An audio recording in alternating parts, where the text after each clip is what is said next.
The Avengers radio series, a cultural phenomenon in South Africa back in the 1970s, South Africa was a country with no national television service. It wasn't until 1976 that the country would get its first taste of television broadcasts. But before that, radio was the primary medium of entertainment and information for the masses. This was the context when The Avengers, a British spy-fi series, made its debut on South African radio and became a cultural phenomenon. The Avengers was a British television series that originally aired from 1961 to 1969. The show revolved around the adventures of John Steed, a suave and sophisticated secret agent, and his various female associates. The series was a unique blend of traditional spy thriller elements with science fiction and fantasy, which set it apart from other shows of its time. While the series was hugely popular in the UK and had also made a significant impact in the American markets, being one of the rare British series given a network transmission slot, it was virtually unknown in South Africa. This was primarily due to the lack of a national television service in the country until 1976. However, as a film series, The Avengers was able to gain some exposure in South Africa through film rentals. But it was the launch of the radio series that truly brought The Avengers to the masses in South Africa. Come and listen at www.myclassicradio.net.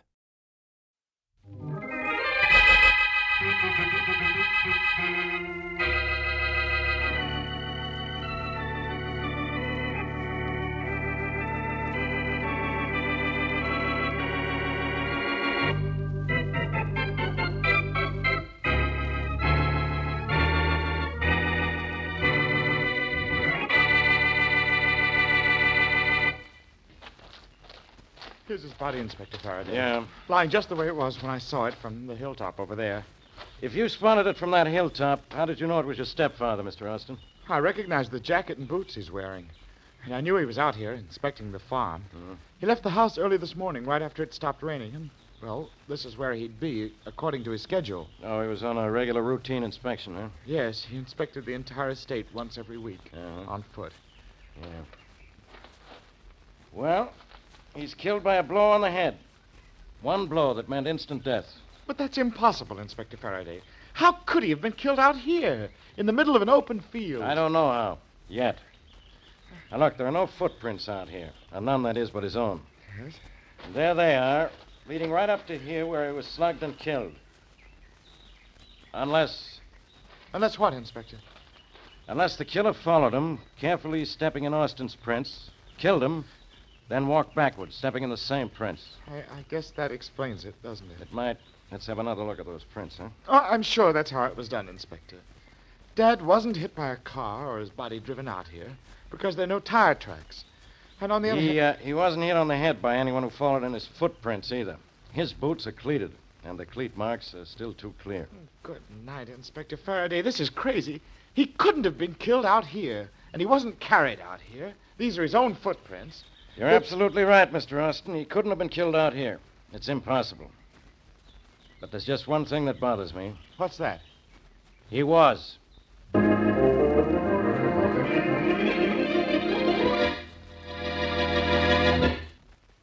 And now on to Dick Colmer as Boston Blackie. Enemy to those who make him an enemy. Friend to those who have no friend.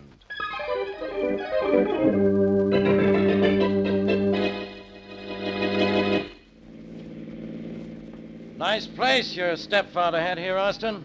Well, home is where your hat is, Inspector Faraday. This place is so big I could have lost a dozen hats in it. Yeah. You won't ask Alice too many questions, will you? It's only been 3 hours since I found the body, and she's awfully upset about Dad's death. No, I'll try not to bother her too much. Thank you. Is his daughter an adopted child, too? No, I'm the adopted one. She's really Austin's daughter. His only child, in fact. I see. Don't you people lock doors out here? No need to. No one can get past the entrance to the estate without a permit. And the entire grounds are surrounded by an electric fence. Well, at least Boston Blackie can't get in then.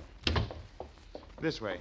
I imagine Alice is in the living room. Well, as soon as Faraday gets here, Oh, I'll tell him all that, no. Miss Austin. I have... Blackie, you can't be out here. I'll tell me that the next time I see me. Hello, Inspector. Don't hello me, goodbye me. I'd like that better. I'm sorry I can't leave. I accepted the kind invitation of Miss Austin here to solve the murder of her father. Well, I called him, Inspector, because of the circumstances of Dad's death. I thought he might be able to help you. Alice, come here a minute, will you? Nice thought, all right, Inspector? Quiet, Blackie. I'll handle this without any help from you. What you know about this case won't help me anyhow. You'd be surprised what I know, Faraday. I suppose you know how he was killed. No, but I know where he was killed and who found his body. Happy Austin here. You didn't think I even knew who he was, did you?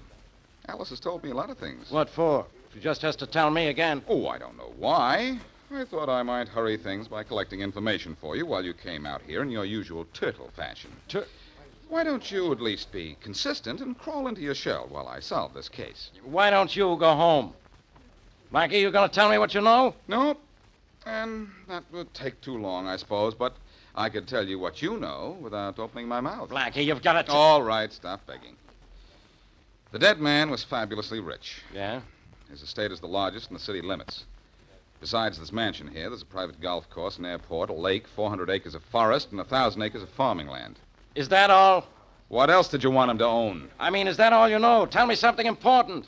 Well, he was killed in the middle of a field on one of his regular inspection tours. And he made his tours on such a strict schedule that everyone in the estate knew exactly where he'd be at any given time. Which means, of course... I know what it means. It means anybody on the estate could have killed him. Anybody with a motive, Faraday. And don't forget, there's a little item of how he was killed. By a blow on the back of the head. By someone standing 100 feet away at the edge of the field. Don't tell me the arm of the criminal is longer than the arm of the law. Faraday, before you find out who killed him, you have to find out how he could have been killed in the middle of an open field. Do you know how? All I know is that he was killed shortly after the rain this morning. That'd be about 8 o'clock. Excuse me, Inspector Faraday, but may I leave? I'm expecting Jim Saunders, my fiancé, any minute, and I'd like to meet him. I'm sorry, Miss Austin, but no one can leave the estate. Oh, I won't leave the estate, I promise.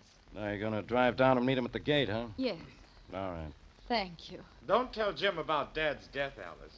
He might celebrate, and that would look bad. If I told him you said that, he'd make your face look bad. Remember, Miss Austin, don't leave the estate. Oh, no, I won't, Inspector. Austin, what was the meaning of that crack about Jim Saunders? Nothing, Blackie. Only I wish he'd crack his neck one of these days. Now, that's a nice, happy thought. Why the hot hate, Austin? Maybe he just doesn't like the guy, Blackie. Oh, thanks, Faraday. Come here a minute, will you, Inspector? Yeah, what for? For a hunk of hunch. I don't like our friend Happy here. Oh.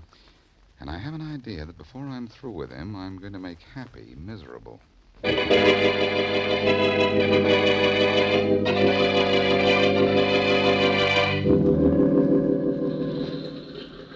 Hi there, Jim. Hi. Hello, Alice. Hey, you. You look great. Do I? I don't feel that way. How's the airplane?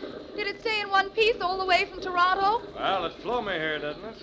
I'd say the trip was all right. Well, you've flown into something that isn't all right. Dad's been killed. Hey, no kidding. What do you know? It was murder. Oh?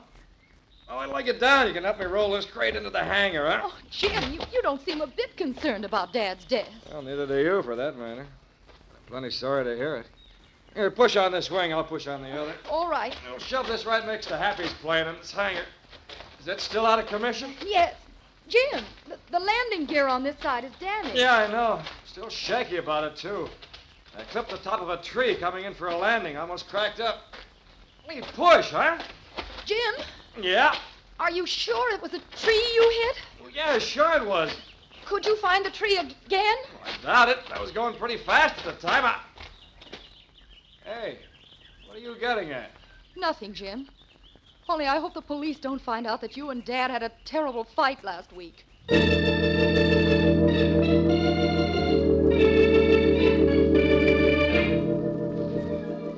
I see you made the newspapers again this evening, Blackie. Look, Mary, did you invite me up for dinner to look at you at the back page of the paper? But, Blackie, this is really an exciting mystery.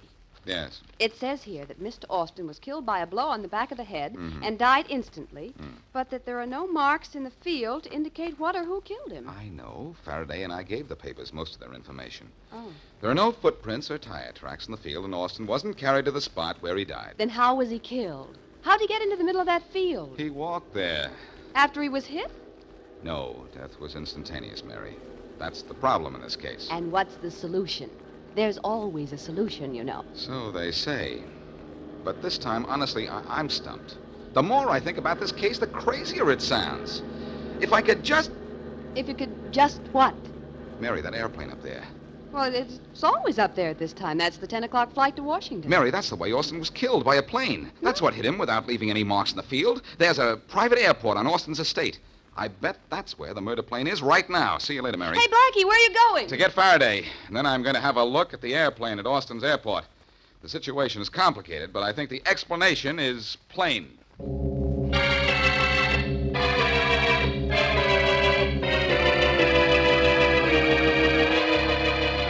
Austin was killed by one of the planes in this hangar, huh, Blackie? Well, which one? There are two. Well, Faraday will have to look them over before we find out. This is just a waste of time. I don't believe Austin was killed by a plane at all. You don't, huh? No, it's crazy. Look. Or you are. Look, Austin was found in the middle of a field, wasn't he? Yeah? He wasn't hit by anyone who followed him into the field or a truck or a car that went through the field. And he wasn't carried into the field. We know that, don't we? Yes. Then he was obviously hit and killed just where he was found. And the only thing that could possibly have killed him, where he was found, without leaving tracks, is a plane. Don't you agree? Yet? No. But let's have a look at these planes. I've been looking while I talk, Faraday, and here's the plane that did it right here. Look at the left side of this landing gear. Yeah? Pretty badly bent. So it is. I was right, Faraday. The killer knew where Austin would be at a certain moment. He went up in this plane, found Austin, cut his motor, glided in silently behind his victim, swooped low, hit him, accelerated his motor, and zoomed away. Austin didn't even know what hit him. You two don't know what hit him either. Because it wasn't that plane. Who are you? Saunders. Jim Saunders. That's my plane. Oh, you're the guy Alice Austin went to see, huh? Yeah, she met me here. I just flew in from Toronto this afternoon. How'd you get this damaged landing gear? Hit a tree coming in for a landing? You mean hit John Austin coming in for a kill, don't you? Sorry to disappoint you, but I was still in Toronto when that old buzzard was killed. Here's my log to prove I didn't leave the Toronto airport till 10 this morning. I understand the old guy was killed about 8. You understand we can check on the time you left the Toronto airport, don't you? Sure, go ahead, check on it. It's okay with me. And then it better be okay with you to keep away from my plane.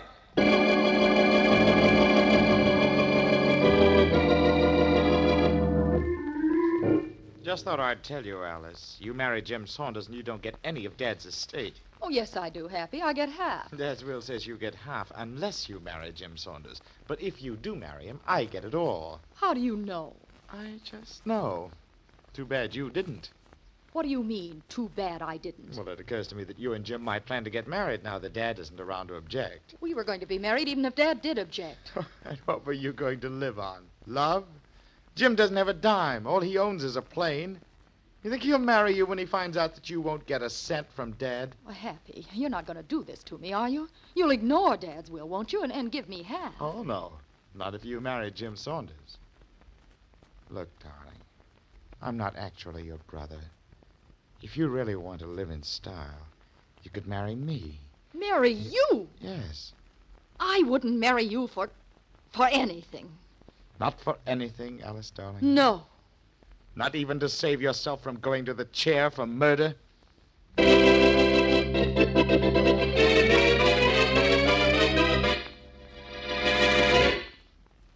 Now back to Boston Blackie.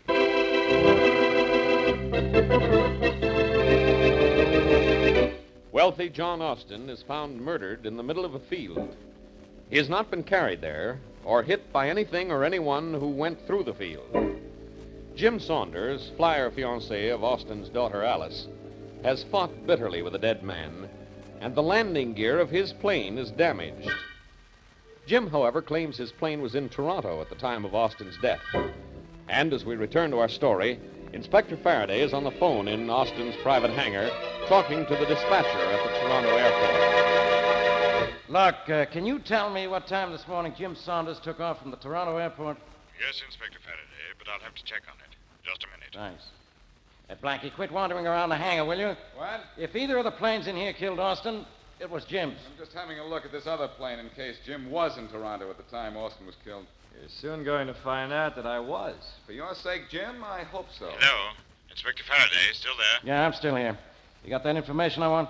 Yes, Saunders took off from runway 5 at 10 o'clock this morning. 10 o'clock, huh? Yes, sir. Thanks a lot. You're welcome. Well, Jim, you're in the clear. I told you I was, Inspector. Now will you let me and my plane alone? Yeah, I guess we will. Austin was killed 2 hours before you left Toronto. Tell me, whose plane is this other one? It has Happy Austin's name on it. By a bit of clever deduction, I'd say it was his. Very funny. Jim, does Happy Austin fly? Sure does, Blackie. He's one of the best amateur pilots around. Then let's suppose for the moment that Happy is our man. Let's suppose he isn't. This plane hasn't hit anything. There isn't a mark on it. Faraday, something could have been attached to the underside of the fuselage, something that could be easily detached again. And thrown away, huh? Maybe better than that. After killing Austin, Happy could have flown out over the ocean. That's only a few miles from here, unhooked whatever it was, and dropped it into the water. That's right, Blackie. It's only about 30 minutes flying time from here to the coast, but Thanks, Jim. You're a big help. Jim, could this type of plane hit a man, kill him, and not crack up under the impact? Sure it could. Easy, but I still... I say it again, Jim. You are a big help. Faraday, Happy Austin was an adopted son. He wanted to marry Alice. Happy could have killed his stepfather for the money he'd inherit. Just one thing, Blackie. There's a part missing from the engine of Happy's plane. This ship hasn't flown in months. Oh. Jim, did I say you were a big help?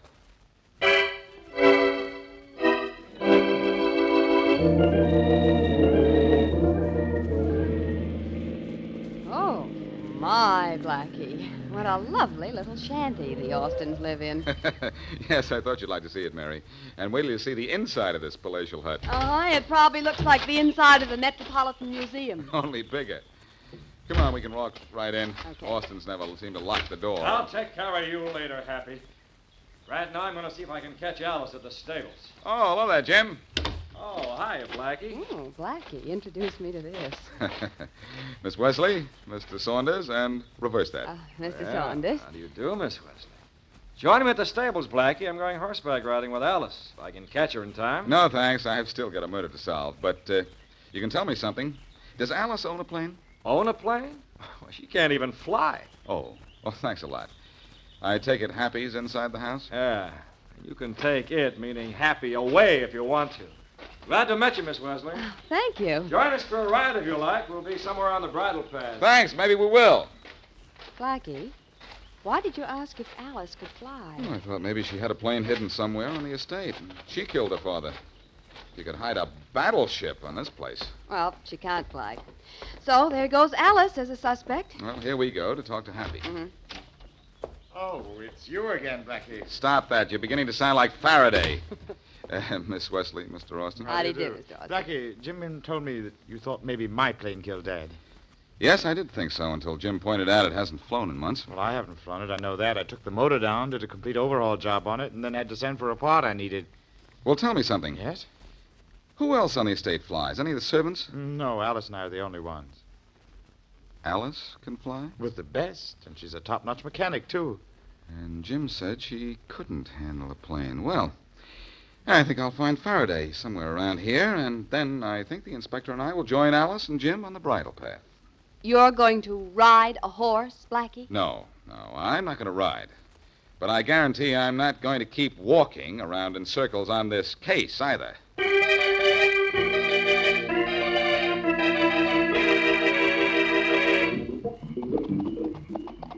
It's a nice night for riding, isn't it, Jim?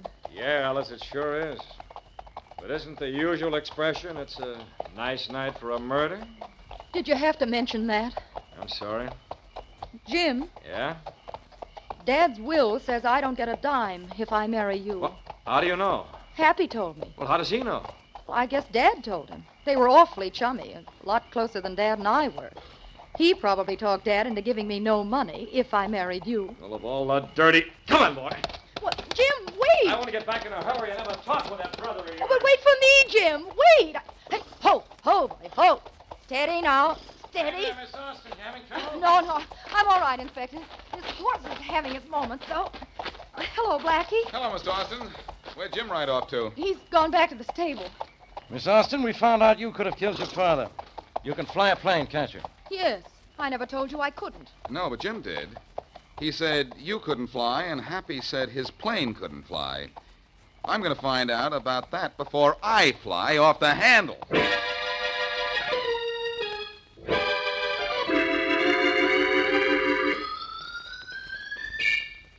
Hold the ladder steady, Mary. Yeah, okay. I have to get all the way to the top of it in order to get a good look into this engine. It's an awful rickety ladder, isn't it, Blackie? Well, it's better than nothing. But hold it steady. I will.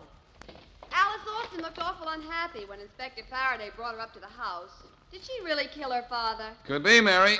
At least Faraday isn't going to let her out of his sight until I find out whether this plane of Happy's is in shape to fly or not. That engine looks awful clean. It certainly doesn't look as if it had been used. I know it doesn't, but it could have been cleaned up.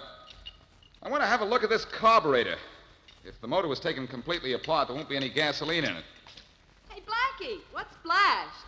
Gasoline from the carburetor when I lifted it out. Mary, this motor's been in use, and just recently. But how, with a part missing and as clean as it is? Even I know It was cleaned up, Mary, and the part taken out again. Run up to the house and get Faraday. Tell him I found something. Yeah, all right. Tell him that I think I know who killed Austin, too. In fact, I know who killed him.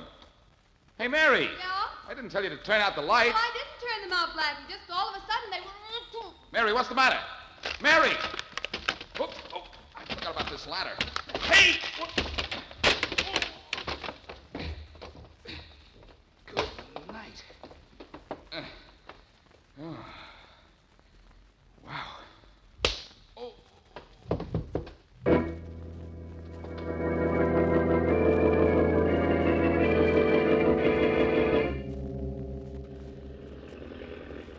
Oh.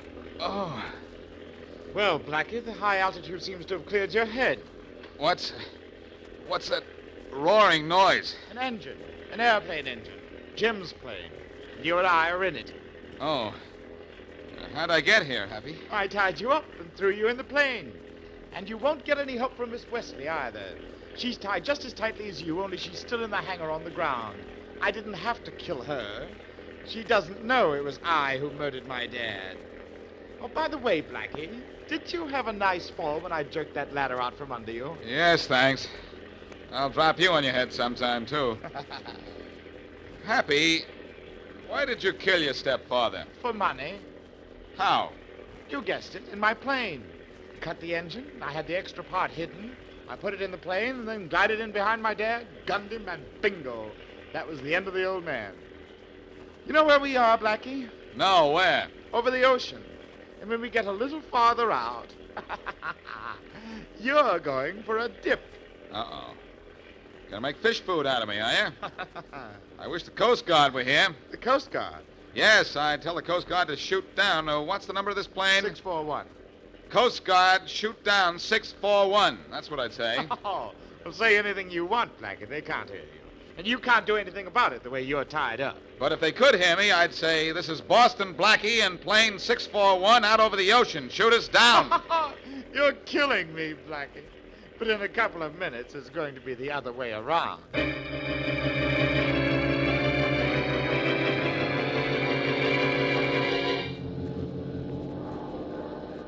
Boy, that Blackie is really something. He sure is. He's tied up in that other plane, but he managed to switch on the radio and pages. Yeah? We'll keep our radio tuned in on that frequency a little longer, Joe. We might pick up more. Yeah, okay. If the Coast Guard sees us, I hope they shoot us down, Happy. You've only said that 25 times, Blackie. If you don't cut it out, I'll slug you quiet. The number is 641. Be on the lookout for it. Blackie gave us the approximate position. Right. We won't shoot him down right away. Just give him a warning burst if we find him. Okay. Look, Happy, just up above us. There's a Coast Guard plane. Well, what do you know? I know they don't see us, and even if they did, they won't know what's going on. That's what he thinks, huh, Dan? Yeah. Hey, there's the plane right down there under our starboard wing. Yeah, sure enough. Here we come, Blackie. Let's go, Joe.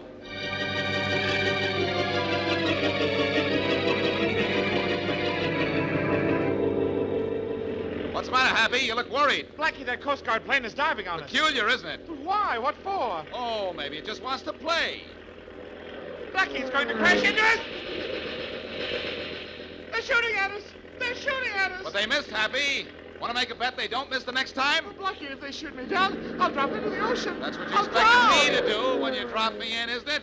The plane's banking for another run at us, Happy. What'll I do? Well, obviously, the Coast Guard doesn't want you out here, so if I were you, I'd turn and go back to the land. No. That was closer this time, wasn't it? Are you turning back or aren't you? How about it? All right, Blackie. I'll turn back. Well, tell it to the Coast Guard, Happy, or in 2 seconds we'll both be telling it to the fish.